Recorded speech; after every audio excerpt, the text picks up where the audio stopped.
Hello, welcome to the third part on building the DI container using TDD. And in this new screencast, what we are going to add is the ability to name services first, and we'll see how far we get. So this is a very convenient feature that allows you to have more than one service with the same type registered in a container, and essentially be able to retrieve those services by name. So let's test. And this is very useful, for example, when you're registering loggers and you want to retrieve the logger with a given name for a particular class. So let's say resolve named services.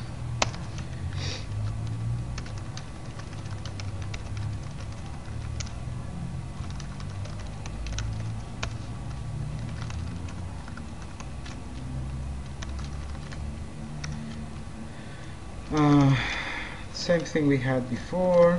This time let's give this guy a name so that we can tell them apart. Let's register another one.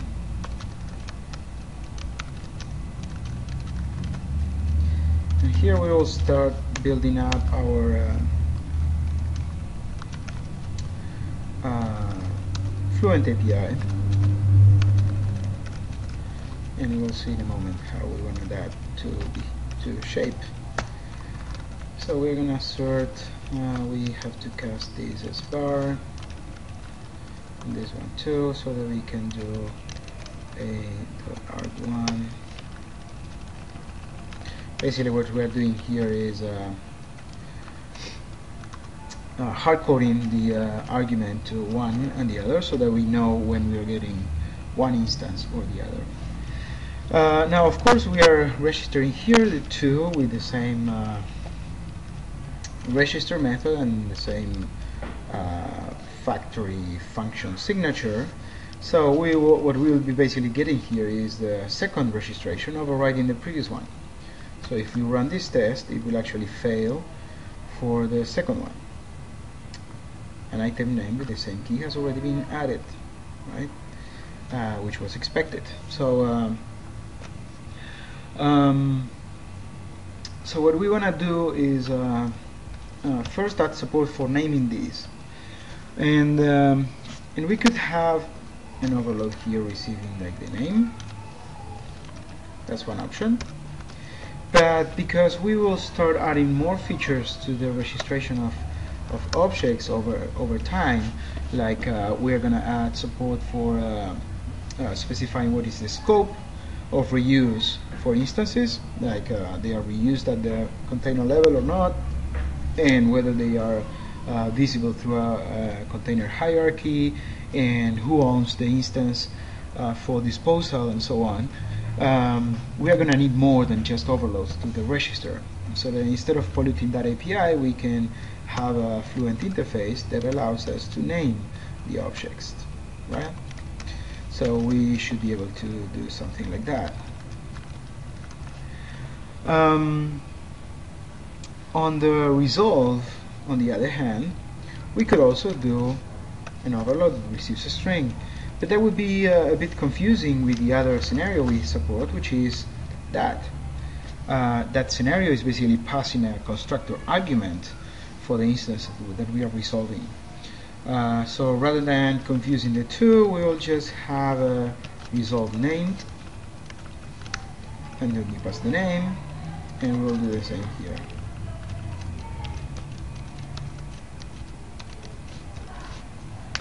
And because the name is now going to be part of the identification for a service, we're going to need to add that as a property of the service key. I already added that, so it's a string property, getter and setter, and basically also added the comparison for the equals and the get hash code. If we do have a name, we just append that to the hash. With that in place, I also added the boring tests before that for that key, for the service key. So, in order to get this API, we need to return something from the register. So we need to return a registration. So let's create the concept of a registration, which basically exposes that named method. And now the register overloads need to return that.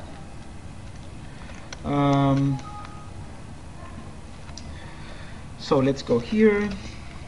This will return a registration, and this is where all the refactoring we did starts paying off, because now we have a single place where we need to make changes, and that will be the register implementation,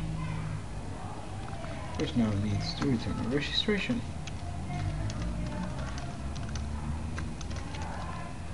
Alright. So that should take care of the register. Before we get to the resolve named,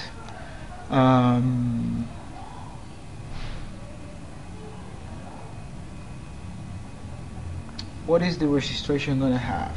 So the registration is going to perform a mutation on the service key. So we will have to introduce some kind of a communication between the registration object and the container so that it can change the key. And we are doing this in the TDD fashion, so it may not work in the long run, but that's what we can do at this point. So let's add the resolve named overload, and we'll see how it goes. Resolve. So for the resolve, we are gonna need also a new one. Let's see, resolve named for the service type. So we'll have a copy of that. That will be resolve named. We'll receive the string name. And now the resolve implementation, we can reuse that and basically say that we are going to receive the name for the service. We are going to set the service name here, and that should be all. Now we would have to modify all the colors so that the resolve without names has a null there,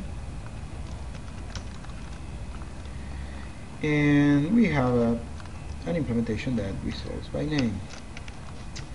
What would happen if we run this? Failure. An item with the same key has already been added. Of course, the problem that happened is when we register the first part, we are registering without a name, and then when we are setting the name, we are doing nothing here. Okay, so so let's work out our way from there. The registration we return here would have to somehow hold the key, right? So that it can mutate the key. Now mutating the key on the dictionary will require us to remove the entry and re-add it. So that means we will need to have the factory object around in order to re-add it. So the registration is going to need 3 pieces of information. First, I guess it will need the container. Then it will need the type of the service, and then it will need the factory function. So let's add that here.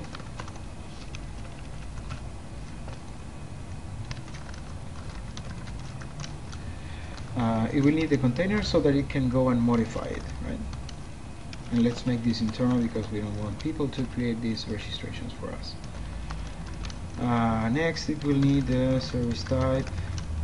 Finally, the object factory. And it doesn't need the factory type because it can be retrieved from the factory instance itself. So let's do a few property getters here. Service type.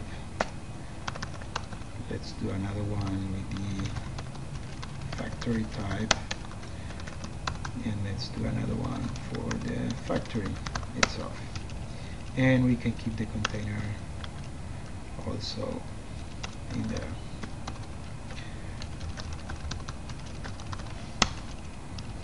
And we can make this all internal because we don't want to have people publicly accessing those. They don't need to. So container, service type,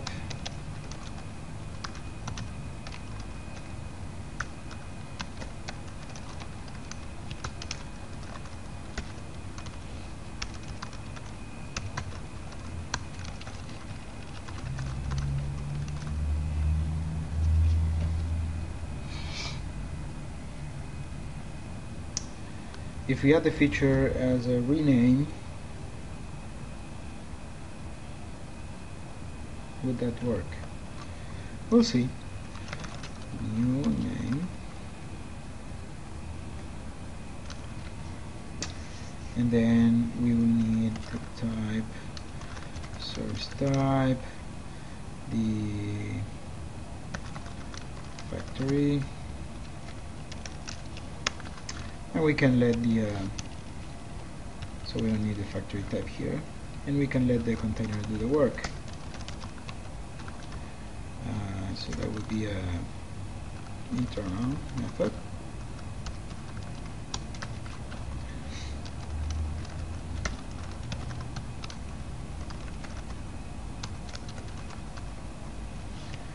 What we would need to do here is new service key,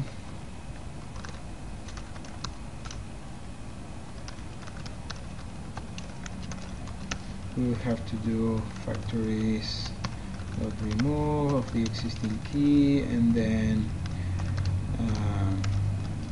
set the new name for the key and do factory of the new key, and the value would be the factory. Okay, that probably takes care of this, and we can see if that is the case. Oh, gosh, let's give it a B to the second one. Now this is gonna work. Pass. Oh, thanks. Now there is a problem now. What happens if I do this?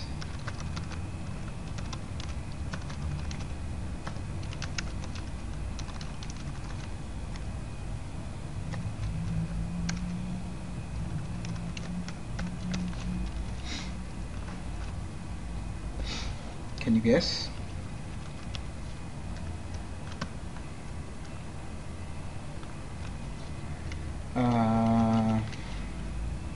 Registration order does not matter. So if I do var c container.resolve without a name, what I should be getting is no name,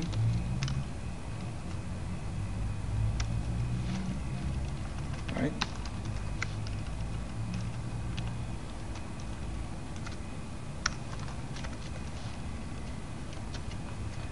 It should be, right? Okay, no name, because we already have a C in all of those delegates. And no, and already with the key has already been added. Now the problem is that because we are mutating the keys, at the time we do the register here, we are registering the same function signature and type as we do here. So that's why the second one fails, which shouldn't be the case. Now this is a consequence of the current design, where we are basically mutating the service keys, which we shouldn't, and this is A better way to solve this would be to actually have two steps. One, which is building the registrations that are going to make up a container, and then having a second step, which is building up the container, which will have all the registrations in place for us to use. So this is a good time to introduce the container builder, which is going to be the one responsible for holding up the registrations. And because the registrations are not having keys or anything, they can be named and added in any order that we want, and only at the time that we do the build, which would be something like this, at that time we will actually be validating the keys and setting them on the container. So the registration, yeah, that's gonna be okay. Registration order doesn't matter. We'll have to modify our code so that the register methods go back to the container builder now. So let's go and do that. Let's take out all the register methods, put them here. For now, let's leave that like that. Let's get our register implementation back. We are not going to need the rename now because we're not going to be mutating the keys anymore, and so the code will be cleaner. When we do the registrations, we will basically be building up a list of those registrations, and that's pretty much it. So let's go and do that.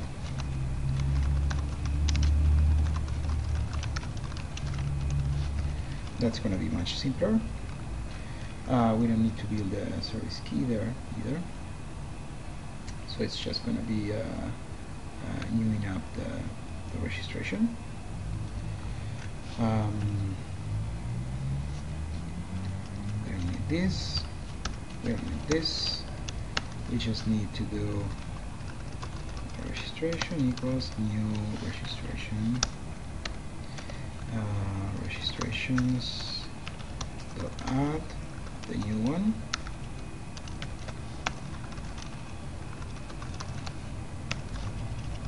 Okay. Now the registration doesn't need access to the container anymore. It just needs the type of the service and the factory function. Doesn't need access to the container because it's not going to be mutating the container at all. Now setting up the name on the registration should be just a property. Okay. Yep, just a property. So let's get rid of the container and let's get this guy a name.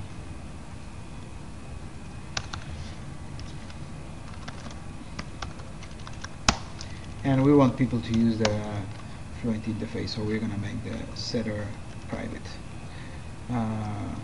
This.name equals name. Okay, so we have the registrations. We have the registrations on the container, on the builder, sorry.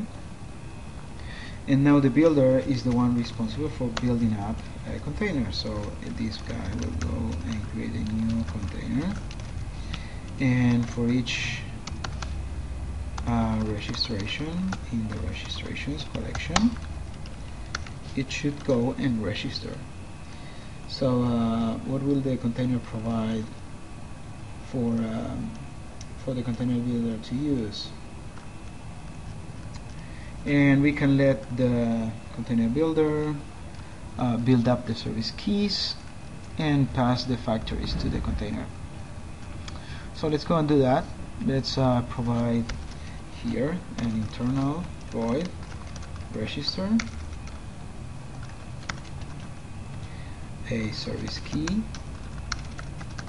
and an object factory. This will be the internal API for the container and the builder. And basically we'll change a little bit the behavior here. We'll just override. So if the container builder happens to have duplicate keys and so on, we'll just accept the last one that is registered, and we'll set that as the factory. So for each registration, container.register and the service key. So we need to create the service key. Service key is going to be registration.service type, registration.factory type, and the name. So the name is going to be the registration.name. Now we can do container.register with that key, registration.factory. And finally we can return the container. Okay, good. So if we go back to our test fixture, we'll basically have to introduce the builder everywhere. So when we register with the builder, and when we get the container, we get it from the builder. This simple change everywhere should be enough to get all the tests passing again.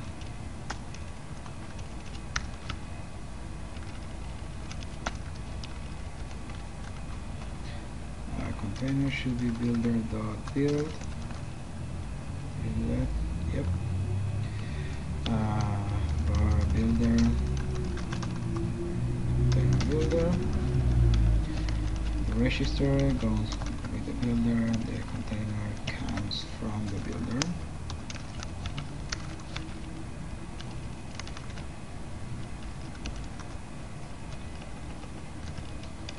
Register goes with the builder, container comes from the builder.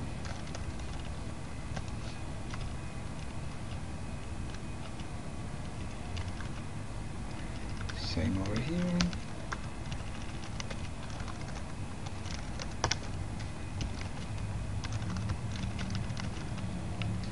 And we have a bunch of tests so that we can be sure that we didn't break anything by making this fairly big refactoring.